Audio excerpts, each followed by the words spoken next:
Hello everyone, it's Abby from the Healthy Waters program. We're back again for another episode of Wise Water Wednesday. For May's video, we're going to be talking about microplastics and some of the negative impacts of them, and then we're going to move on to some steps we can take to help reduce our plastic consumption and therefore reduce microplastic production. And then for this month's activity, we're going to be kind of working into finding ways to reuse plastic waste you may have around your household. So we're going to take an old bottle, whether it be like a milk jug, a pop bottle, a water bottle, whatever you can find that is big enough to hold a plant. And we're going to cut the top off, poke some holes, add some gravel and soil, and then plant some seeds. And then hopefully in a couple days you'll have a nice little plant. I provided flowers and herbs, but if you have other seeds around your house that you prefer to plant instead, go for it. I hope you enjoy.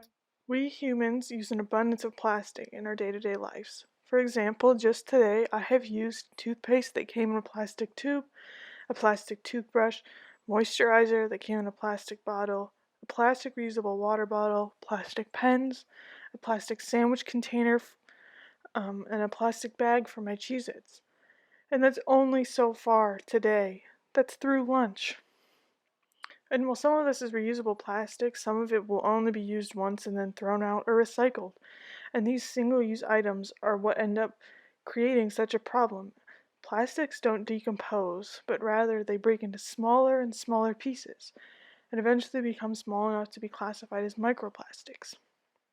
And that's what we're going to be talking about today.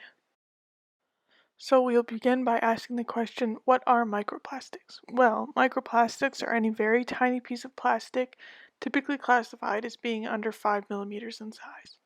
And so if we look at our measuring tape here and Cheez-It, we can see that microplastics end up being very, very tiny. And that's part of the reason why they pose such an issue.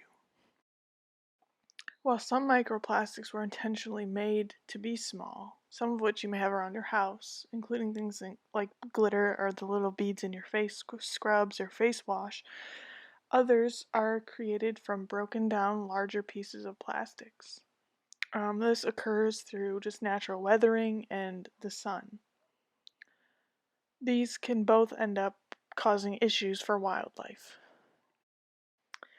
Plastics, both large and microplastics, pose an issue for wildlife as they're often mistaken as their normal food sources or food items, and so they'll just eat it and it will stay in their body for their whole life.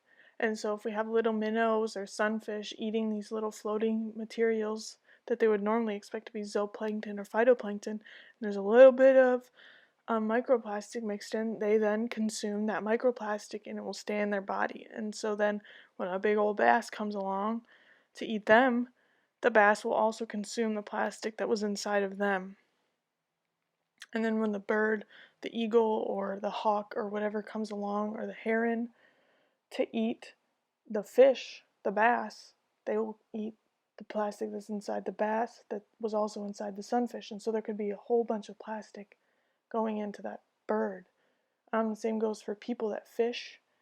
If you catch a fish that ate a fish that had plastic in it, you're going to end up eating some of that plastic.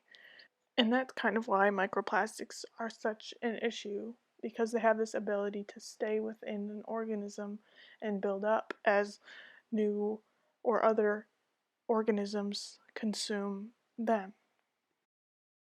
So, what can we do to help reduce the amount of microplastics in the environment? Well, the first step would be to reduce the amount of single-use plastics that we use.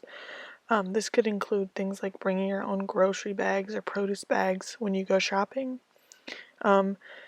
Having a reusable water bottle that you take with you places instead of the plastic ones like you can buy at the grocery store. Having a reusable straw so you don't have to use the single-use ones. Having a sandwich container so you're not using bags when you pack a lunch. Some alternatives would be finding secondary uses for items that would be normally a one-time use. So when you get like takeout or something, saving the container, washing it, and using it for leftovers or when you pack your lunch. Or like we're going to do here in a minute, taking a plastic bottle and making it into a planter. So it's giving that plastic a second life. Okay, so let's go ahead and get started on this month's activity, which, as I said earlier, we're going to be making a planter out of some plastic waste that you may have around your house. So for this project, you're going to need some gravel. It can be small gravel like this, or the larger gravel like you got in the bags from the library. You're going to need a plastic container. I chose milk jug because it seemed like a good size for what I wanted to plant, and we had a lot of them at my house. So you're going to want a cutting utensil, whether it be like a box knife sort of like this, or scissors or a knife, just whatever you have. Some seeds of choice. I have a little bit of butterfly weed and some painted daisies because that's what we wanted to plant around my house. But if you want to use the ones provided or have your own, that's totally cool also. And then we have a bag of potting soil. So let's go ahead and get started. So first step, you're going to kind of want to mark on your bottle about how high you're going to want to cut. I suggest like 3 to 4 inches because you want plenty of space for the seedling to grow, but also have enough room for like drainage in the gravel and stuff like that. So I marked here. Now I'm going to go ahead and cut this, and then I'll see you again when I'm done.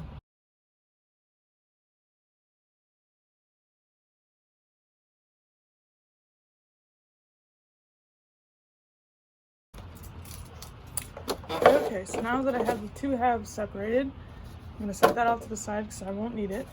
We have a nice open container, and I'm going to poke a few holes or cut a few holes in the bottom of this just to make sure there's good drainage happening, because with it being plastic, it's going to be pretty waterproof.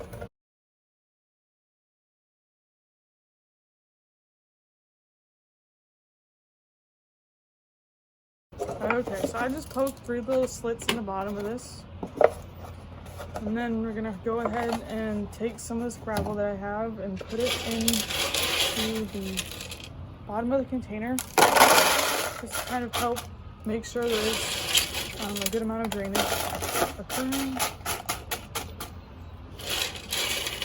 Don't want to do too much, but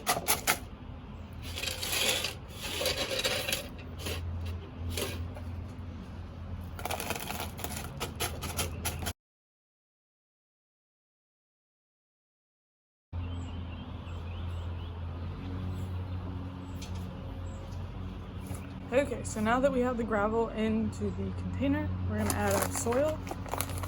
This, you want to add enough so that the container's pretty full, but you don't want it to be too full because you want room so when you water it or something, all of the water doesn't run out.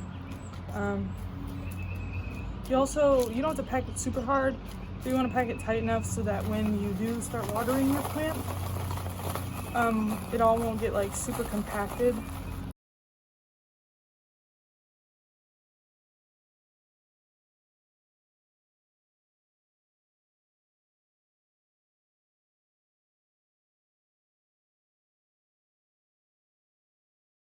Okay, so now that we have the soil in the container, we can go ahead and take our seeds. I'm going to do butterfly weed in this container, and then I'll do a couple of the painted daisies in other containers later.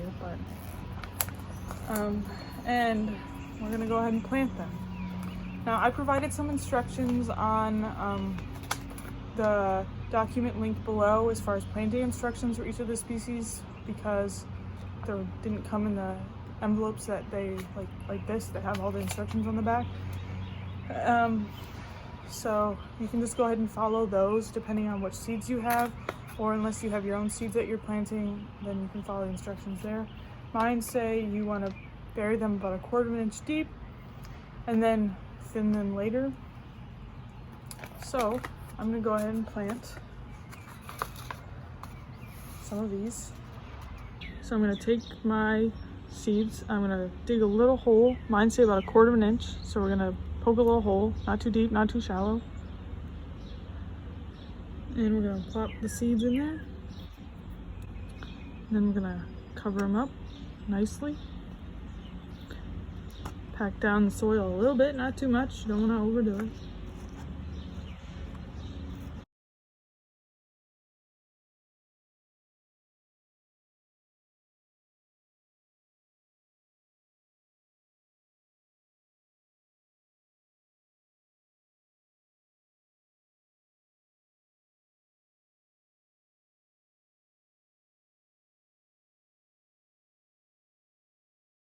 And there you have some planted seeds. And then depending on how long your germination time is, you should have seeds within, or little seedlings growing within the next week or so.